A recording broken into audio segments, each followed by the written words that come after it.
A possible shutdown if we don't get the wall money. A very possible. We're in negotiation. If we don't get border security, possible shutdown. President Trump says he is willing to shut down the entire government if Congress does not approve $5 billion. That's his price tag for the border wall between the United States and Mexico. But a bipartisan bill in the Senate allocating just so far $1.6 billion for the border. Will either side be willing to compromise before next week's budget deadline? Joining me now, Republican Congressman Matt Gaetz of Florida. And Congressman, I do want to point out Paul Ryan already on record today saying he does not think we should be shutting down the government over this issue. Well, also, Speaker Ryan agreed that the House would fund the $5 billion for the border wall that the president's asking. The challenge is really in the Senate. What I think investors and viewers want to know is whether or not we're going to shut down the government on the way out of power as Republicans, and I think that is very unlikely.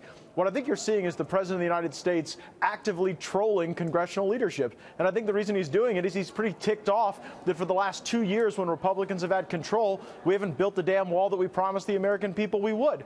And so here at the end of the Republican control, I think the president is expressing his frustration through these threats, but I think that the likelihood of an actual shutdown is very low. Of course, the irony there is that the folks he's trolling, most of them are on their way out, and now the Republicans have lost control.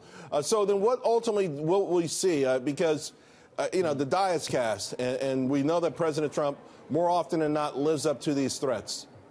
Well, sometimes. I mean, I recall before the election, he was threatening to shut down the government and if he didn't get funding for the border wall. And it was one way to get the American people focused on the issue of immigration, whether it's invoking birthright citizenship changes or the border wall or shutdowns. The president likes it when the American people understand the threat that illegal immigration poses. And so I think this is largely about, look, you and I are here talking about it right now, Charles. I mean, he's captivating the news cycle and driving the narrative on his issue rather than allowing the Democrats or other congressional Republicans to be able to be talking about something else in these budget negotiations. Right. So pretty masterful on the president's part, in my view. Jim Jordan put out a post today saying two things that the Republicans should be focused on: border wall, also Rod Rosenstein testifying about recording President Trump.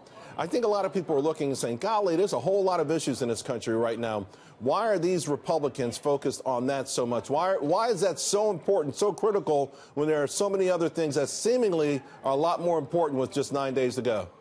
I would definitely reject the premise that this isn't important, Charles. You had the former general counsel of the FBI testify to Congress that he believed that the sitting deputy attorney general was actively lobbying the cabinet and working to unseat the president of the United States, and we have not held a single hearing about it. I mean, we should have done this weeks ago. We should have done it as soon as we found out, but I think that's pretty damn important, and I would like to see us hold those hearings. That doesn't mean we can't walk and chew gum at the same time. We need to keep the government open and fund the border wall. Real quick, speaking of hearings, Nancy Pelosi's coming in. I think you're going to have a whole lot of them. How you looking forward to all those? They've said they're going to have a subpoena cannon out for the president, and I think that a lot of the charges against him are illegitimate, and I'll be right there to have his back along with Jim Jordan and the rest of the folks that think that he's being treated unfairly, and we want to give him the flexibility and the bandwidth to go and make the great changes that this country needs to be successful. Well, if you're talking like one of those cannons, like the confetti cannon, I think they're going to come one after another. Congressman Matt Gaetz, thank you very much. Really appreciate it.